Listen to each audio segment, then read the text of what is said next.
नमस्कार। YouTube channel लिटकेन 2020 पर आप सभी दर्शकों का हार्दिक अभिनंदन। आज हम जिस शख्सियत को आपसे रूबरू करवा रहे हैं, वो शख्सियत कुछ इस तरह की हैं, जिनको यदि हम नाम नहीं लेंगे तो भी आप पहचान जाएँगे। National book trust of India के संपादक हैं और साथ ही साथ जिनकी व्यंग्य रचनाओं ने पूरे देश ही नहीं, विदेशों में एक अलग पहचान बनाई है। उनकी यदि रचनाओं का ज़िक्र हम करें, तो इनकी प्रमुख कृतियाँ हैं ज़िंदगी तेरे नाम डार्लिंग, विलायती राम पांडे बेहतरीन व्यंग्य पांडे जी और जिंदगी नामा, डिजिटल इंडिया के व्यंग्य पांडे जी और फुर्सत के लड्डू, पांडे जी की दुकान, पांडे जी और दिल लगी, पांडे जी कहीन, हम चंदन तुम पानी, फेसबुक के कबीर, ओ पांडे जी के किस्से, पांडे जी बोल रहे हैं, साहित्य के लपकू राम। और इसी तरह से इनके बहुत सारे अलग अलग तरह की हैं। फेसबुक और पांडे जी, कोरोना तुम कब जाओगे, आयुष्मान भव, पांडे जी के किस्से सहित कुल इनके 36 व्यंग्य संकलन हैं, 62 कविता संग्रह हैं और 25 नव साक्षरों के लिए पुस्तकें हैं। कन्नड़, ओडिसी, उड़िया, पंजाबी, मलयालम, गुजराती, तेलुगु, अंग्रेजी भाषाओं में कविताएं, व्यंग्य और डोगरी, अंग्रेजी, पंजाबी, उर्दू में अनुवाद, मराठी और मैथिली में भी अनुवाद का कार्य जारी है। 21वीं सदी के 131 श्रेष्ठ व्यंग्यकार इनके एक संपादन में छपी हैं। इसके अलावा चाटुकार, अब तक 75, इस तरह के बहुत सारे इनके व्यंग्य संग्रह हमारे सामने आए हैं।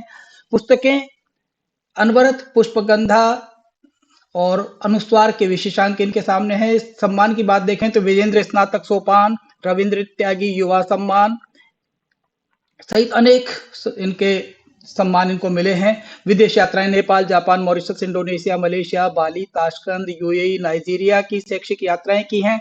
और इसी क्रम में हमारे साथ आज जुड़े हुए हैं डॉक्टर संदीप अवस्थी अजमेर से, माया शर्मा जो कि अजमेर से ही हैं, और दूसरे हमारे बहुत सारे साथी जुड़े हुए हैं जो भी ललित जी से अपनी बातचीत पूछेंगे, अपने कुछ सवाल पूछेंगे। लेकिन आज जो बातचीत का सिलसिला शुरू करने के लिए मैं सीधा लेके चलता हूं आपको डॉक्टर संदीप अवस्थी के पास।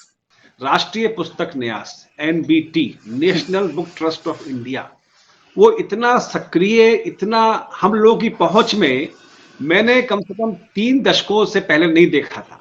विगत 2 दशकों से, या जब से ललित जी ने वहां सक्रियता दिखाई है, आप कल्पना करें एनबीटी अजमेर जैसे एक सी क्लास शहर में एनबीटी हाजिर होता है, पुराने लोगों को मौका देता है। अजमेर जो छोड़िए, सुदूर छत्तीसगढ़ में दुर्ग भिलाई के अंदर एनबीटी पहुंचता है और वहां एक दिन नहीं, 7वां 8वां दिन 10 दिन तक एनबीटी रहता है और हर पाठक को, हर लिखने वालों, चाहे वो नया से नया हो, उसे जोड़ता है अपने से।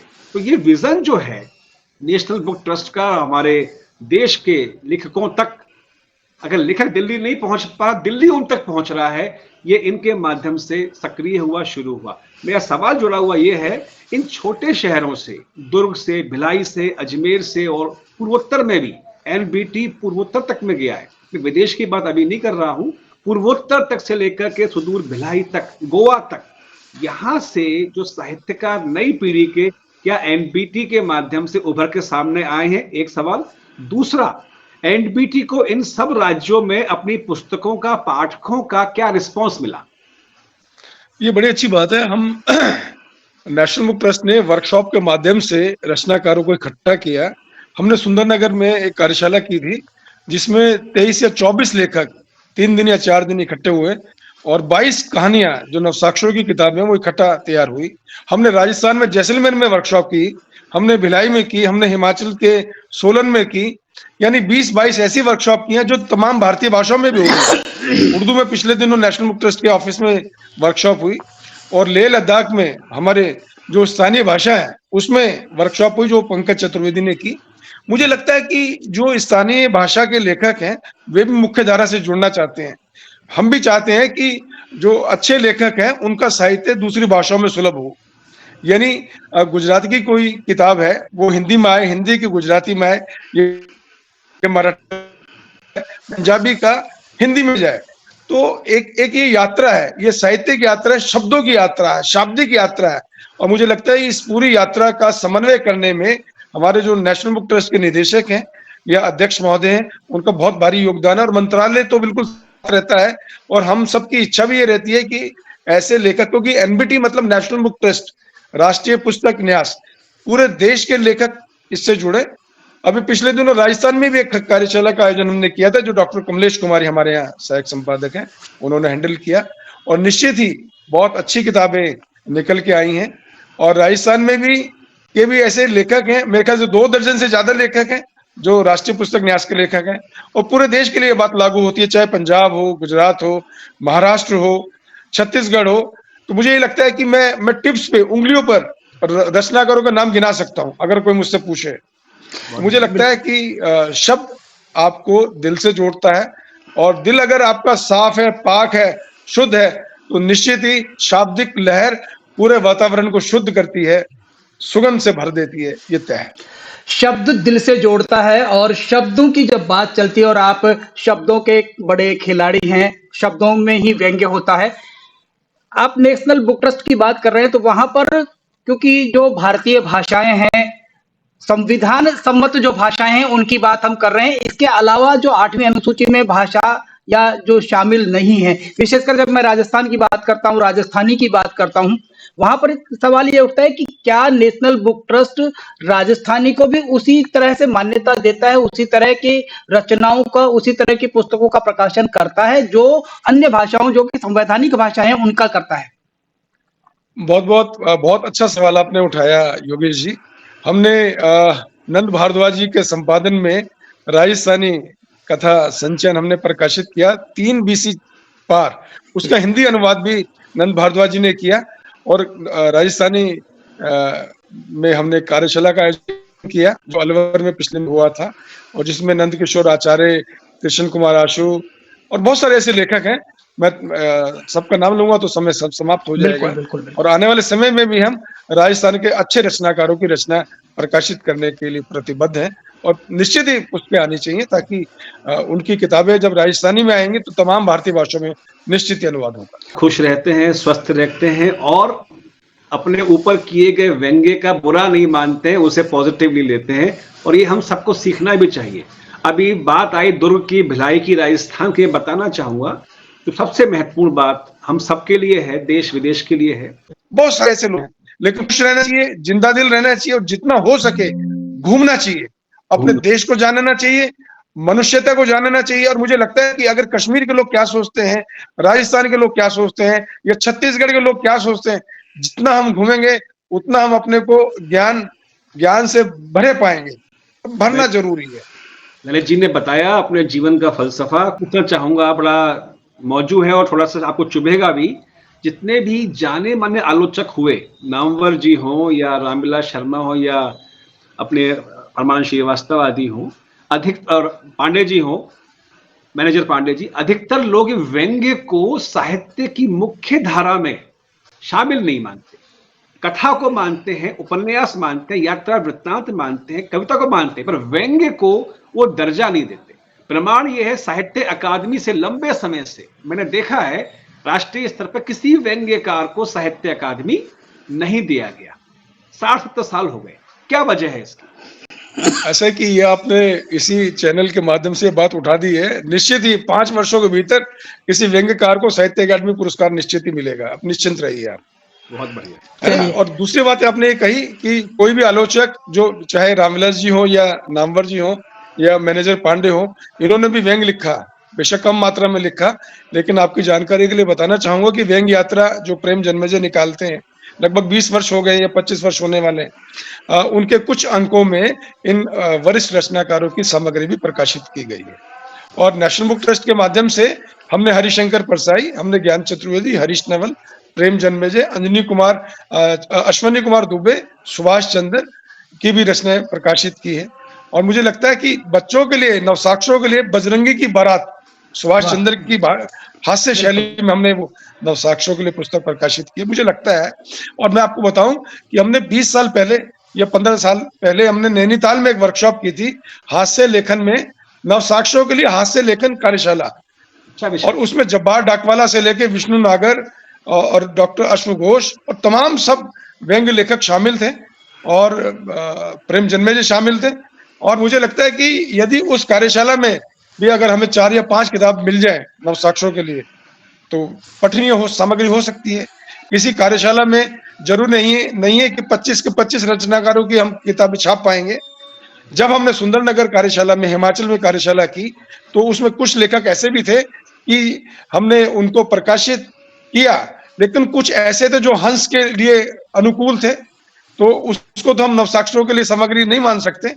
नवसाक्षरों के लिए डॉक्टर बलदेव साहब ने छत्तीसगढ़ में, जो राजनांदगांव से आते हैं, उन्होंने कहा था कि नवसाक्षरों के लिए सरल लिखना बड़ा कठिन है और कठिन लिखना बड़ा सरल है। करेक्ट। तो ये सोचने वाली बात है। तो मुझे ये लगता है कि अब कोई मेरे से पूछे कि आप व्यंग कब लिखते हैं, तो मैंने कहा मैं जो लिखता हूँ क्या व्यंग है, मुझे भी मालूम नहीं। अपने अपने एक चरित्र उन्होंने गढ़े हुए हैं और उस चरित्र के इर्द गिर्द वो अपना लेखन रखते हैं। पांडे जी के इर्द गिर्द आपका लेखन रहा है। व्यंग्य लिखना कितना सरल है और कितना आसान, क्योंकि आज के समय में व्यंग्यकार, व्यंग्य लेखक कम है। चुटकुलेबाज और जो मंची जिसमें चुटकुलेबाजी और उस तरह की चीजें वो बहुत ज्यादा रह गई हैं। क्या कहना चाहेंगे व्यंग्य के इस बारे में? नहीं, बहुत वाजिब सवाल आपका है, क्योंकि जो आपने पहले ही कहा कि चुटकुलेबाज, व्यंग्यकार चुटकुलेबाज नहीं हो सकता, बिल्कुल। चुटकुलेबाज व्यंग्यकार नहीं हो सकता। ये मंच कविता पे लागू है, ताकि मंच कविता पे आके एक का ये कहता है ख से कि आपने ये रचना तो नहीं सुनाई, गा कहता है नहीं मैं सुना चुका हूं। तो मंच की कविता अलग है। जो लोग अक्सर पोस्टर पे दिखाई देता है, उसमें लिखा होता है इंटरनेशनल पोएट, मुझे बड़ी हंसी आती है। या व्यंग्यकार के बारे में लिखा होता है कि अंतरराष्ट्रीय व्यंग्यकार, जिसको गली के 3 लोग भी नहीं जानते, सही कह रहे हैं। और उसको आप व्यंग्यकार, अंतरराष्ट्रीय व्यंग्यकार कह देते हो। सब्जी वाला तक नहीं पहचानता कि कल सब्जी इन्हीं बाबूजी ने ली थी या कल ली थी। तो मुझे लगता है कि यदि आप लेखक हैं, आपको आपके पाठक आपको जानते हैं, समझते हैं, वही आपकी कमाई है। नहीं तो आप किताबें छाप कर अपने अलमारी भरते रहे, उससे कोई फायदा होने वाला नहीं। बिल्कुल, मित्रवर, हाँ ललित जी, मैं आपसे एक बात पूछना चाहूंगा। आपने अभी बात कही कि श्रीनगर में आपने कार्यशाला की और वहां पर जो हास्य के जो बात है उसमें कार्यशाला की, क्योंकि हास्य और व्यंग्य के बीच में एक छोटा सा झीना सा आवरण रह गया है, लेकिन लोग हास्य को व्यंग्य और व्यंग्य को हास्य मान बैठे हैं। कि जहां व्यंग्य रचनाएं बहुत कुछ कहती हैं, बहुत गंभीर होती हैं, हास्य हल्का फुल्का भी हो सकता है और गंभीर भी हो सकता है।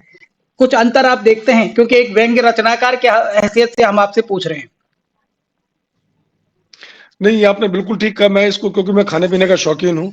आप देखिए कि यदि आप सलाद काटते हैं या उसमें फ्रूट चाट काटते हैं, तो उसमें मसाला जो है, उसमें नींबू की मात्रा का हमें बड़ा ध्यान रखना है। यदि हमें हास्य रखना है या व्यंग रखना है, तो हमें देखना है कि हमारे पाठक वर्ग क्या है, हम उस पाठक वर्ग के लिए लिखते हैं। यदि मेरे से जनसत्ता का कोई संपादक व्यंग मांगता है, तो मुझे जनसत्ता के पाठकों को ध्यान में रखते हुए लिखना है, या किसी विशेषांक के लिए लिखना है। लेकिन असली हलवाई वही है, असली व्यंग्यकार वही है जिसकी लेखन का स्वाद बिल्कुल वैसा का वैसा रहता है। आप केसर अमृतसर के केसर वाले की दाल मखनी खा लीजिए, चाहे 50 साल बाद खा लीजिए या 50 साल पहले खा लीजिए, उसका स्वाद एक ही मिलेगा। तो लेखक को अपनी लेखन क्षमता से वास्तविक परिचय होना चाहिए कि उसका मापदंड क्या है, उसका विषय क्या है, और उसकी विसंगति नजदीक आके मुस्कुराती हुई लौट जाती है। जी जी, तो हमें अपना स्वाद, अपने लेखन की क्षमता को परस्पर बनाए रखना है। एनबीटी पे आते हैं। एनबीटी एक पत्रिका निकाल रहा है, पुस्तक संस्कृति, बड़ी अच्छी गंभीर पत्रिका है। प्रश्न मेरा यह है कि ये पत्रिका या एनबीटी के अन्य प्रकाशन हम ऑनलाइन या हमारे पाठक वर्ग देश विदेश के मंगाना चाहें तो उसका जरिया क्या है? कोई सूचना अभी पहुंचती नहीं है खबरों के माध्यम से यहाँ तक? नहीं, नेशनल बुक ट्रस्ट की जो पत्रिका है, पुस्तक संस्कृति है, जो हमारे प्रकाशन है, हमारी वेबसाइट से आप उसको मंगवा सकते हैं, ऑर्डर कर सकते हैं। एनबीटी की किताबें अब अमेजन पे या दूसरे जो ऑनलाइन माध्यम है उस पर भी उपलब्ध है, ऐसी कोई बात नहीं। और आप देखेंगे कि 10 से 18 फरवरी के मध्य प्रगति मैदान में विश्व पुस्तक मेले का आयोजन है। आप सभी आइए, अपने मित्रों को लेके आइए, पाठकों को लेके आइए, और एक ही छत के नीचे हजारों लाखों किताबें आपको मिलेंगी। और पुस्तकें जो है वो निश्चित ही आपको बौद्धिक तो बनाएगी, एक संस्कार भी विकसित करेगी। कुछ जो लेखक हैं जी, कुछ लेखक ऐसे हैं जो चाहते तो हैं कि उनकी रचनाएं छपें, कहीं उनकी पुस्तक आकार में उनको लेकर के सामने आए, लेकिन क्या नेशनल बुक ट्रस्ट उन साहित्यकार जो नव साहित्यकार हैं जिनकी रचनाओं में वाकई काफी कुछ पढ़ने योग्य होता है, क्या उनका प्रकाशन नेशनल बुक ट्रस्ट करता है? योगेश जी, बहुत वाजिब सवाल आपने उठाया। यदि कुछ ऐसे लेखक हैं जो एनबीटी से बतौर लेखक जुड़ना चाहते हैं, उन सभी से अनुरोध है कि वे अपनी पांडुलिपियां हमारे निदेशक महोदय को संबोधित करते हुए हार्ड कॉपी में भेजें, अपना परिचय और उस पुस्तक के बारे में जिस्ट अवश्य लगाएं। निश्चित इस पर विचार होगा। यदि वो पठनीय होगी, उपयोगी होगी, लाभदायक होगी, तो निश्चित ही हमारा न्यास उस पर निर्णय लेगा, उसको अवश्य प्रकाशित करेगा और प्रकाशन होने के बाद भारतीय भाषाओं में लाने का प्रयास भी करेगा। यदि वो रचना हमारे अनुकूल नहीं होगी तो उसे सादर अन्यत्र उपयोगी हेतु लौटा दिया जाएगा। बिल्कुल बिल्कुल। मेरा प्रश्न एक यहाँ ये आ रहा है, अब समापन की ओर है, कि भारतीय परिदृश्य में बहुत से हमारे साथी या मित्र जो हैं, चाहे मैं नाम नहीं लूंगा, कवि हैं मंच के, जो जानबूझ के एंटी गवर्नमेंट या एंटी जो भी सरकार होती है खिलाफ लिखते रहते हैं, उसके लोकप्रियता पाने के लिए। न्यास जो है, मैंने देखा है लंबे समय से नीति से दूर रहता है और निष्पक्ष भाव से भारतीय संस्कृति, भारतीय साहित्य को समर्पित रहता है। प्रश्न मेरा यह है कि वर्तमान समय में भारतीय पुस्तक न्यास क्या कुछ नवाचार करने जा रहा है? क्या उस आइडियोलॉजी या फंक्शन में कुछ परिवर्तन आया, या न्यास के साथ जुड़कर के अन्य लेखक, मैं अपने यहाँ राजस्थान में अजमेर में कार्यशाला करवाना चाहूं तो क्या मैं उसे आपके माध्यम से करवा सकता हूं? जी, ये आपने बड़ी अच्छी बात की। मैंने अभी भी बताया, पांडुलिपियों के संदर्भ में यदि आप कोई कार्यशाला पूरे राजस्थान में किसी भी क्षेत्र में करवाना चाहते हैं, तो आप एक निवेदन हमारे निदेशक महोदय को संबोधित करते भेजें, तो निश्चित उस पर विचार होगा। ये बहुत बहुत धन्यवाद है। चलिए, और माया ललित जी जी ने आप बिना पूछे बहुत सारे सवाल कर दिए और बिना कहे मैंने बहुत सारे सवालों का जवाब भी दे दिया माया जी को, है ना। ललित निश्चित जी ही हम सब आपसे लोग जुड़े रहेंगे और आपके चैनल से जुड़ के बड़ा अच्छा लगा और मुझे भागना नहीं होता तो मैं देर तक बातें करता आपसे। निश्चित ही ये एक आत्मीय परिवार है। शब्दों के माध्यम से बहुत लंबी यात्रा करनी है और चूंकि आभार और धन्यवाद आपको करना था, इसलिए मैं कह देता हूँ कि आपसे जुड़ के मुझे बड़ा अच्छा लगा। मैं दौड़ रहा हूँ, भारत से जुड़ता हूँ आपसे इसी चैनल पे। बहुत बहुत शुक्रिया। बिल्कुल बिल्कुल, फिर मुलाकात करेंगे और बात आपसे लंबी करेंगे जब भी आपको समय होगा। आपका बहुत बहुत आभार। नमस्कार। तो इसी के साथ ये बातचीत हमारी एक संपूर्ण हो रही है और जैसे सवाल थे मेरे पास, सवाल जवाब भाई साहब ललित जी ने दिए। आप सभी को शुभकामनाएं और ये बातचीत देश विदेश में जाएगी। आप सभी अपने अपनी राज्य में, देश में, कस्बे में एनबीटी राष्ट्रीय पुस्तक न्यास से जुड़ सकते हैं। आप सबका स्वागत रहेगा। जी योगेश जी। हाँ, ये थी हमारी बातचीत आज डॉक्टर ललित जो कि नेशनल बुक ट्रस्ट के संपादक हैं और साथ ही साथ बहुत बड़े व्यंग्यकार हैं, व्यंग्य लेखक हैं, जिनकी काफी रचनाओं का प्रकाशन हुआ है। आपकी भी बहुत सारी ऐसी जिज्ञासाएं रही होंगी जो शायद ललित जी ने जो अपने बातचीत में उनका शायद समाधान किया होगा, लेकिन कुछ बातें ऐसी हैं जिनको आप हम सब यदि हम लगातार पठन पाठन करते रहेंगे तो हम समझेंगे, सुनेंगे। और साथ ही साथ यदि आप हमारे चैनल से लगातार जुड़े हुए रहे हैं तो हम, चाहे हम इंग्लैंड से हमने बात की हो, डॉक्टर जय वर्मा से बात की हो, या नीदरलैंड से डॉक्टर रामा तक्षक से बात की हो, पुष्पिता अवस्थी जी हों, या डेनमार्क से हमने बात की है, बहुत सारे दूसरे देश हैं, दुबई से हमने बात की है, केनिया से बात की है, तो हमें कुछ इस तरह की बातें हम बातचीत हमेशा समय समय पर करते रहें। आप हमारे चैनल को सुनते रहिए और साथ ही साथ हमारे साथ में क्या है, डॉक्टर संदीप अवस्थी जब भी जुड़ते हैं तो एक अलग रंग हमारी बातचीत का आ जाता है। डॉक्टर संदीप अवस्थी खुद एक बहुत बड़े विद्वान व्यक्ति हैं और हमने इस चैनल के माध्यम से डॉक्टर संदीप अवस्थी से अलग से भी बातचीत करके आपको सुनवाने का प्रयास किया था। हमने आपको सुनवाया है और भाई अवस्थी जी और मैं दोनों मिलकर के हम हमेशा ये प्रयास करते हैं कि काफी सारे ऐसे साहित्यकार हैं जिनके बारे में आप जानते तो हैं, लेकिन उनका चेहरा देखना चाहते हैं, उनको बोलते हुए सुनना चाहते हैं, उनको हम लाने का प्रयास कर रहे हैं और लेके भी हम काफी सारे लोगों का हैं। जी सर, चलिए, आप सभी का जुड़ने के लिए बहुत बहुत आभार, बहुत बहुत धन्यवाद। और इसी तरह से देखते रहिए लिटकैन यूट्यूब चैनल हमारा जो है लिटकैन 2020, और हमें उम्मीद है हम आपकी अपेक्षाओं पर खरे उतर रहे हैं और खरे उतरने का प्रयास कर रहे हैं। यदि कोई जिज्ञासा है तो आप कमेंट बॉक्स में जाकर अपना सवाल, अपनी बात, अपनी टिप्पणी लिख सकते हैं। हमें उन टिप्पणियों से एक मार्गदर्शन मिलेगा कि हम किस तरह से इस चैनल को और आगे बढ़ाएं। ये हमारा प्रयास रहेगा। हमें उम्मीद है आप अपनी जो टिप्पणी कमेंट बॉक्स में जरूर लिखेंगे और साथ ही साथ हमारे चैनल को सब्सक्राइब भी कीजिए, पसंद भी कीजिए।